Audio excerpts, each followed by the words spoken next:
పాకిస్తాన్ సంబంధాలు కూడా మీరు చూసినా చైనా వాళ్ళు బెల్ట్ అండ్ రోడ్ ఇనిషియేటివ్ అని BRI అన్న ఒక పథకంలో వాళ్ళు అనేక ప్రాజెక్టులు పాకిస్తాన్లో కూడా పెట్టారు. కానీ పాకిస్తాన్లో ఉన్న ప్రాజెక్టులు పాకిస్తాన్ ప్రభుత్వం దగ్గర ఆర్థిక పరిస్థితి లేకపోవడం వల్ల ఆ ప్రాజెక్టులన్నీ కూడా నిలుపువేయబడ్డాయి.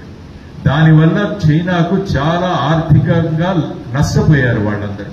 ఆ తరువాత మీరు చూసుకుంటే బలూచిస్తాన్ లో ఉన్న పరిస్థితి ఏదైతే ఉందో అక్కడ బలూచిస్తాన్ లిబరేషన్ ఆర్మీ ఏదైతే ఉందో అది ఒక 8 మంది చైనీస్ ఇంజనీర్లను వాళ్ళు అక్కడ వాళ్ళ మీద హత్య చేయడం జరిగింది. కాబట్టి పాకిస్తాన్ ప్రాంతంలో మాకు సంరక్షణ లేదు అన్న ఒక నిర్ణయానికి చైనా కూడా రావడం జరిగింది.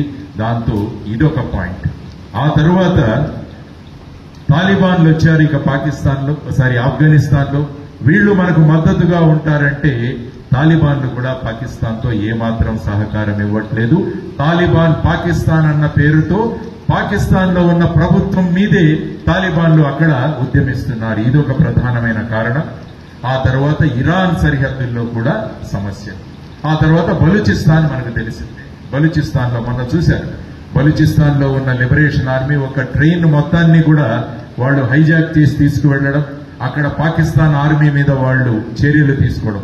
కాబట్టి ఇప్పుడు పాకిస్తాన్ ఎలా ఉందంటే అన్ని దిక్కుల నుంచి సమస్యలున్నాయి. పాకిస్తాన్ ప్రజలు అక్కడ అట్టుడిగిపోతున్నారు. మరి ఈ ప్రజలను ఏం చెయ్యాలి? వీళ్ళకి ఏదైనా ఒక ఆహారాన్ని ఇవ్వాలి.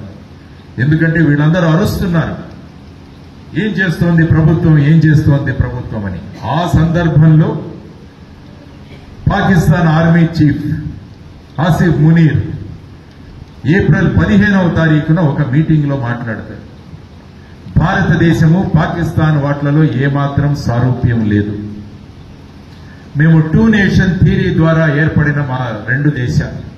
మా సిద్ధాంతాలు వేరు, మా ఆచారాలు వేరు, మా నియమాలు వేరు. భారతదేశం పాకిస్తాన్ ఎప్పుడు కూడా దగ్గరికి రాలేదు.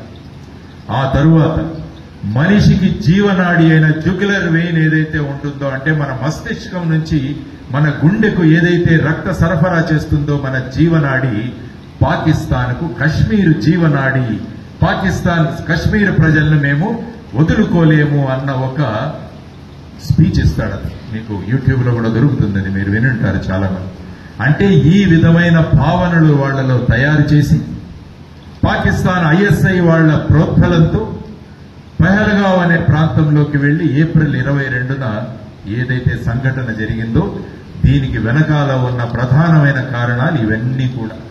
కాబట్టి ఈ సంఘటనను నేను పాకిస్తాన్లో చూపించి నేను ఈ మిగతా కారణాలు ఏవైతే ఉన్నాయో వాటన్నిటినీ ప్రజలు మరిచిపోయేలాగా చేసి మళ్ళా పాకిస్తాన్లో మా ప్రభుత్వం మళ్ళా కొనసాగాలన్న ఒక దురుద్దేశంతో ఈ విధమైన చర్యను వాళ్ళు చేయడం జరిగింది. తర్వాత ఆర్టికల్ 370 రద్దు గురించి మాట్లాడారు.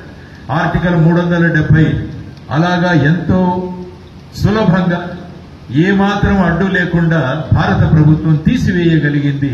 ఇదొకటి ప్రధానమైన కారణం వాళ్ళు. సో ఈ అన్ని కారణాలు వారు దృష్టిలో ఉంచుకొని దీన్ని ఈ విధమైన చర్యను తీసుకోవడం జరిగింది.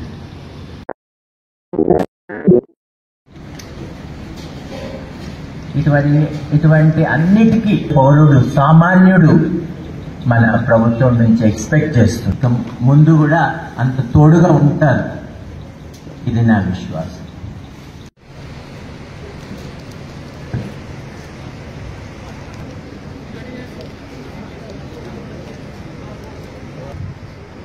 భారతదేశ ప్రాముఖ్యతను గురించి, భారతదేశంలో ఉన్న పౌరుల మన దేశాన్ని ప్రేమిస్తే మన దేశం మనల్ని గర్వపడేలా మన సైనికుల కోసం, మన భవిష్యత్తు కోసం తెలియజేస్తూ thank you for giving this wonderful opportunity. Thank you all.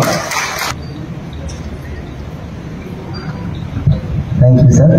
సాంప్రదాయాన్ని కాపాడుకోవడం, తర్వాత మన విలువల్ని మనం గుర్తు చేసుకోవడం జరుగుతూ ప్రజలందరికీ అవగాహన కల్పించడమే మా యొక్క పని. రాష్ట్ర అధ్యక్షుడు డాక్టర్ రాజభాస్కర్ రెడ్డి గారిని ఒక 2 నిమిషాలు మాట్లాడేసిందిగా చూస్తుంటే అన్ని క్లిష్ట పరిస్థితులనే ఎదుర్కొంటున్నాం. ప్రతి సమస్యలో అటు కోవిడ్ కానీ, ఇటు యుక్రెయిన్ వార్ కానీ ఈ ప్రభుత్వం నడిచి సమస్యలను నివేదికను ప్రభుత్వానికి అందించారు. అంతేకాకుండా వారి వృత్తిలో ఉన్న నిబద్ధత, నిజాయితీ, ఒక ఆఫీసర్ ఈ దేశాన్ని ఏ విధంగా మార్చగలడు టెర్రరిస్టులకు అందించారు. అటువంటి మహోన్నతమైన వ్యక్తి ఈరోజు మనకు 3 రాష్ట్రాల కరీంనగర్ పట్టణ పూర్వ ప్రముఖులకు ప్రస్తుత ప్రభుత్వానికి చెందుతుంది. రాజ్యాంగబద్ధంగా